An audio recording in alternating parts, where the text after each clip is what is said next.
Welcome to Shovelware Diggers. Our dig team is currently excavating the Softkey Shareware 2000 hit games 2CD collection. You can find a link in the video description listing the entire directory structure of this archive. Here's what our diggers have for week 208. For more information on how to join the dig team, simply follow the Patreon link in the video description. Now, without further ado, let's get to it. First up, we have a team dig from Michael Madsen, Christopher Groff, and Cattell. WINGAMES /arcade2 /FRUST. This is entirely a guess, but for some reason this is making me think of frustration, which is also leading me to think classic concentration. That can't be it. There's no way that can be it.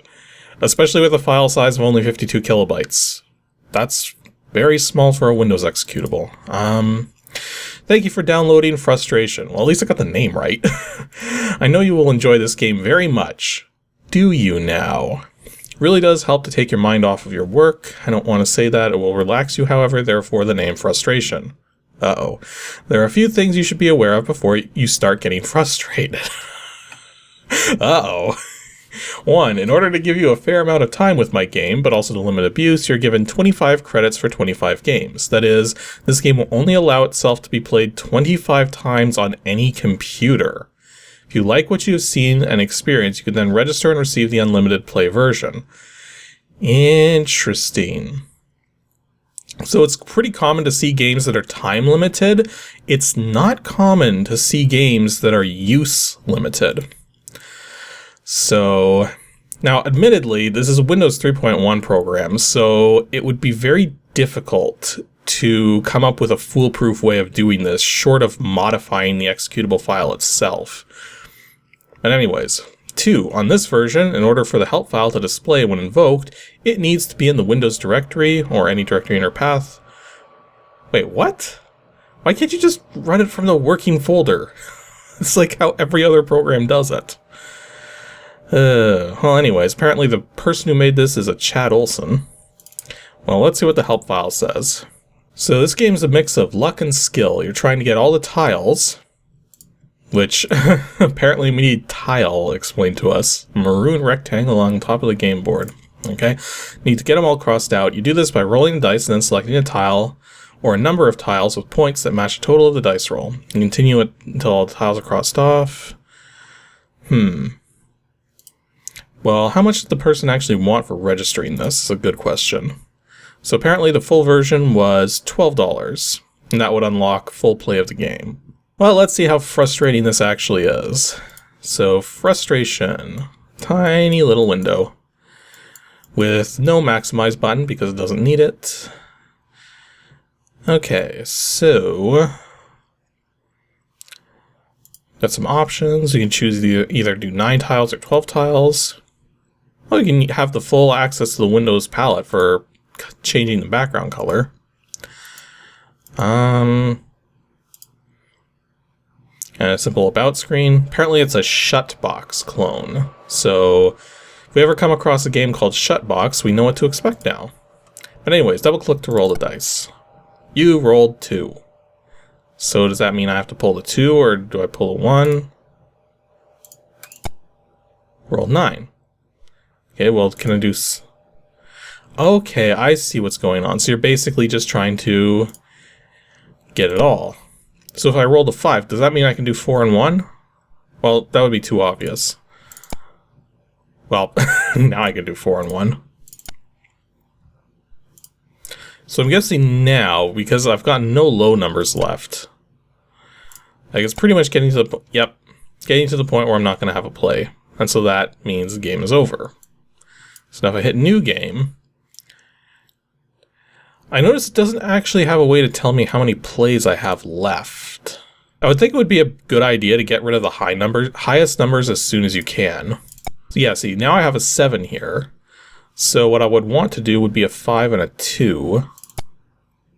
Rolled another 7. Well, now it would have to be 4 and 3. So now I'm pretty much screwed. Yeah. So yeah, this is entirely luck-based, and the other thing too is that, well, not entirely luck-based, because you do have to consider what's most likely to happen. Like in this case, I rolled a 6.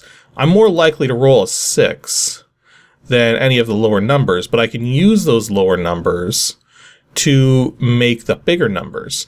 The major problem is the 12, because it's only a 1 in 36 chance to roll a 12, and we have to somehow, well, we have to get an 11 as well, and that's just as hard. That's like a, what is it? I think it's like a 2 in 36 chance. Yeah, it's a 2 in 36 chance to roll 11, so 1 in 18. So you not only, to beat this game, you not only have to hit a 1 in 36 chance in one session, but you have to hit the 1 in 18 chance in that same session. Not to mention the 10 here. Like, I mean, if you hit the 1 in 18 twice, then I guess you could do a 10 and a 1. But the point is that you have to hit some pretty high odds to clear those. Yeah, in this case, I was only rolling low counts, so as a result, I just ran out of low numbers to pick. So yeah, I mean, it's not entirely luck-based, but it's close.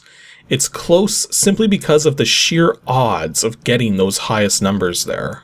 Okay, so here, I just hit the 1 in 18 chance for the 11 roll right at the start. So now I have to not only hit the 1 in 36, but I have to hit the 1 in 12 chance as well for the 10. So yeah, now I'm curious how this is limiting this, because it says that it limits you to 25 plays. But if we go into the file manager here and do a refresh, in fact, where's my refresh? Okay, so refreshing the window shows that there is nothing new in here, and the executable hasn't been altered, which means it's probably storing the data in the Windows folder somewhere. So if we can try to figure this out here. So if we do, if we sort by date, we're going to see that there's a FRUST.ini, but it's not storing, unless it just simply hasn't saved it yet. Because it might be holding the value in memory. So like, I mean, if we quit now, exit the game, load it up. That's pretty sneaky. So we've got an option here called reverse text. And as we can see here, this reverse text value is set to 6. And that's about how many games I played, I think. So let's just go back in. So we're back in the game here. So I'm just going to play another round worth. So say 5, then 6, then 10, then 4 and 1, then 3 and 2, and then probably lose. Yep. Okay, and then we go to exit, go back to the file manager, go back to the Windows folder, and now it's up to 7. So the only thing it's doing to cap the player at 25 games is this little thing right here. In fact, let's just see what happens if we set this to 25. Or actually, no, let's set it to 24. So save that. So now the game should think that, oh, I gotta go load it again. The game should think that we've only got one more play left. So let's see what happens. So roll 6, and then an 8, and then another 8, which will do 7 and 1. And then a 7 will be 5 and 2, 10, and game is over. So now if we go new game, you have used up your free credits, you must send in your registration to keep playing. And it brings up to registration info, and quits the game. Okay, but now, okay, I'm actually kind of glad I'm sorting by date, because take a look at this. The windows.ini file ended up getting modified this time, instead of just the frust.ini file. So notice how this got set to 26 instead of 25, as I would have expected, but what happened to windows.ini? Because I did not expect to see a modification here. Actually, remember that stupid little bang program? Look what it added into the Windows INI. Holy jeez, that is obnoxious. So I can't actually tell what's been changed in here, because nothing's standing out, but that's very weird that it's been that it's showing a modified date just a couple seconds after the frust.ini file was updated. Really making me wonder what's going on here. Or you know what, the win.ini thing could be completely unrelated just because of the fact it pulled up the help file as soon as it was done. So let's just go into here and say the reverse text is 10. Oh, it would help if I had numlock on when you're using the numeric keypad. So save that, close it, and relaunch the game, which is all the way up here. Interesting. So yeah, it still thinks the credits are used up, despite the fact that we altered the INI file to say 10. Well, I'm having trouble figuring it out. I guess the last thing to do is to just delete the FRUST.ini file and see if that does it. So delete it, and go back to the game. Yeah, and it still thinks it's used up. So it clearly modified something in the win.ini file, but I have no idea what. So it's probably done something really subtle, which the game can check for, but which otherwise wouldn't affect anything. And I have absolutely no idea what that would be. But if anybody wants to try and figure it out, it could be an interesting challenge there. So yeah, that was frustration, and I can't boot it up again to show it on screen, so whatever. But was it a game worth $12? And I would say probably not, because of the fact that it was just too random. Like, it's basically a 1 in 36 plus 1 in 18 plus 1 in 12 shot to actually win a game worth, and those are pretty far odds.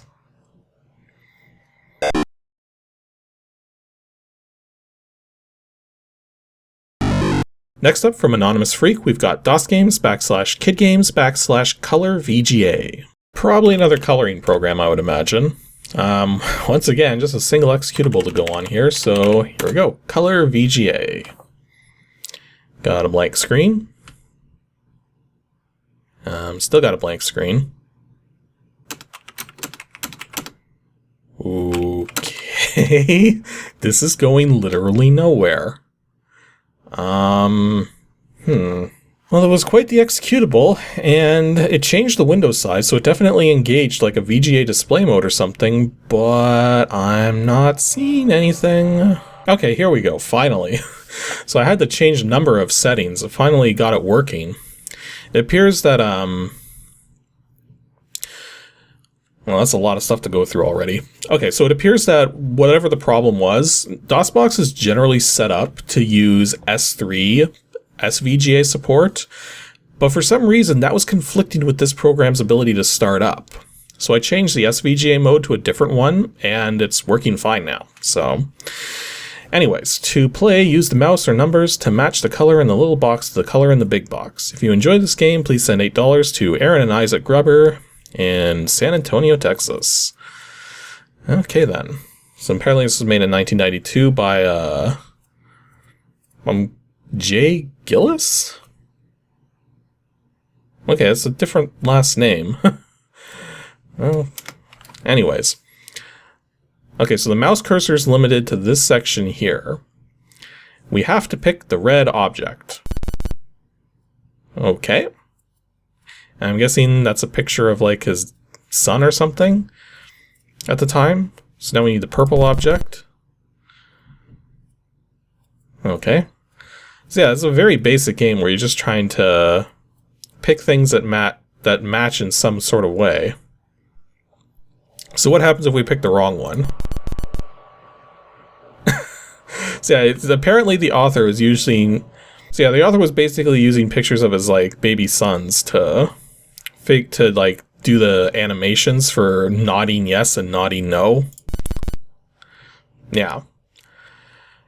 Now I'm gonna have to look into some certain policies on YouTube before I post this video now, because I'm not sure if I'm going to be allowed to show that. Because YouTube's pretty stringent when it comes to actual photographs of children or like footage of children and stuff. So if it appears censored at the bottom, or even at the start, because it showed these babies at the start as well.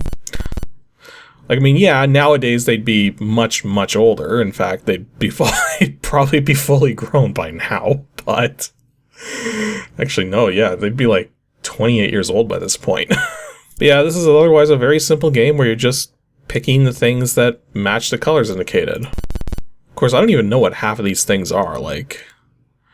Okay, I get the car at the top there, but what the heck did I just click on to match it? So yeah, apparently this game is just called Colors, not necessarily Colors VGA or anything like that. So, yeah, it's just a very basic color matching game for kids to play. And that's about all there is to say about this one. And our last dig for today from Felicia Gladson is DOSGAMES /arcade2/rev. Not quite sure what this is going to be. I got a lot of files. Apparently also an invest.exe. Is this even a game? Like, I mean, it's in the Arcade 2 folder. And we got a 1.exe, a 2.exe. We don't have a 3.exe, but we've got num files for it. Huh. So begin char, which probably stands for change character. Dun small. Almost sounds like dungeon small.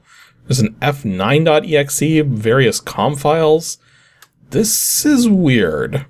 What's the readme say? Oh, apparently this is Moraff's Revenge, beginner's version. Okay. And you have to type begin to start, but I didn't see a begin... Wait a minute. Oh wait, there is a begin.exe. Okay. Color, yes. So Moraff's Revenge, beginner's version, copyright 1988. So I believe this is what predated Moraff's World, which is a game that I have already covered on Ancient DOS Games, but it definitely wasn't the first.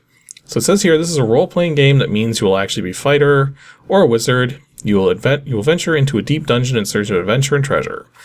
Each time you kill a monster, you'll obtain experience. You have enough experience, you get more power. The more experience you get, the more powerful you become. But anyway, so let's actually get this set up here. So, create new character. So apparently, I'm already looking at the stats here. So we have strength, intelligence, wisdom, health, agility, laziness, and health points.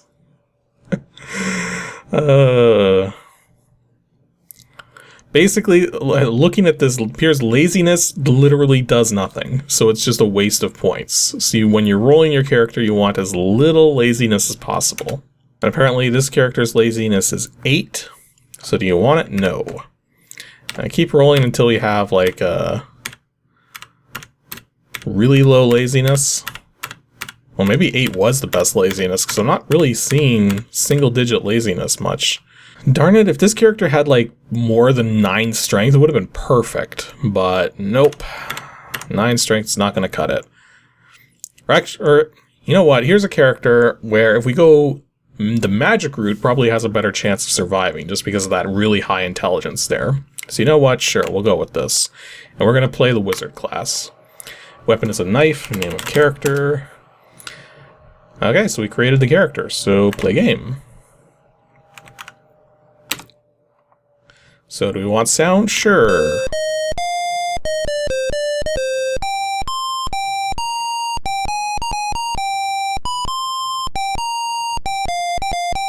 Is it just me, or does this music sound familiar?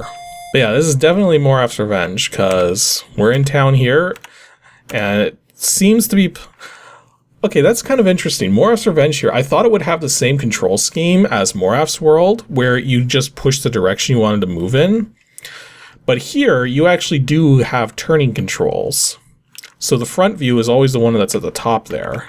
So there's a rope above, hit you to climb it. I mean, for the moment, I just kind of want to go down into the dungeons. So, okay, this is where it is. So ladder going down. So now we're down in the dungeons. Let's see if we can find that. Whoop. Okay, so we've got a level 1 hobgoblin attacking. So how do we do spells? Is it the S key? I don't know, it says you do not have that weapon. Okay, so S is to use a sword, N is our knife, it's the only weapon wizards can use, and C to cast spells. Okay. So C, what level? 1, and Magic Zot. You do 3 points. Wait, did its health go up? Let's try that again.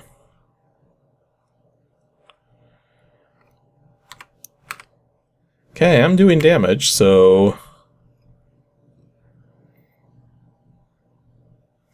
Well, apparently I killed it, but look at the graphics kind of overwrote the monster dying graphics kind of, or unless that's a new monster, I don't know. Oh yeah, it's giant ant now. How do I actually know how many magic points I have left? This could become a problem. Because I see my health, but not my magic. Level 2 Flying Sturge. Can we use the knife? Well, I knifed it for 3. Use the knife again? Yeah. Oh wow, I actually did like 10 points of damage with the knife there. It's actually doing more damage than the spells were doing. Could use a cure. I could use my stats. I can apparently V to view stats. So V. So I have 2 health points left, which is not good. Apparently 4 spell points left. Let's go cash in the treasure. So go to the bank. So jewel pieces in bank, jewel pieces in pocket, D to deposit jewelry, W to withdraw jewelry, and L to leave. Oh, my treasure's already been exchanged, so that's why I have 63 jewels in my pocket. So let's see if we can get to that inn over there. So Fleabag Inn, a room will cost 10 jewels. You want to stay? Yes. Well, that was unnecessary. But that puts us... Well, it restored our spell points, but our health points are still 3 of 19. So apparently jewels do not affect... Or apparently the inn does not affect your health.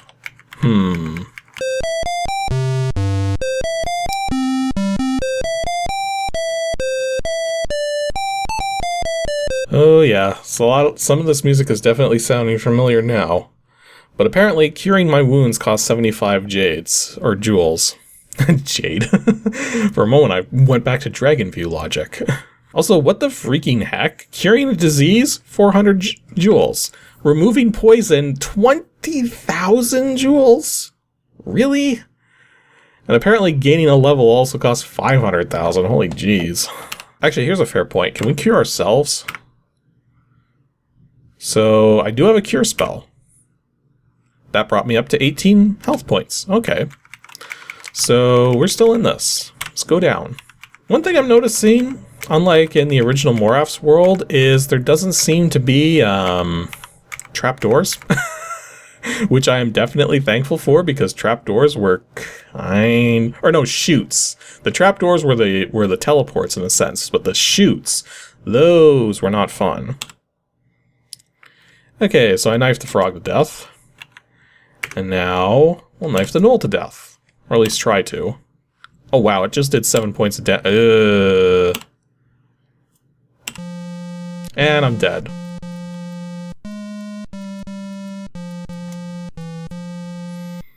And apparently been reincarnated. I'm back in town.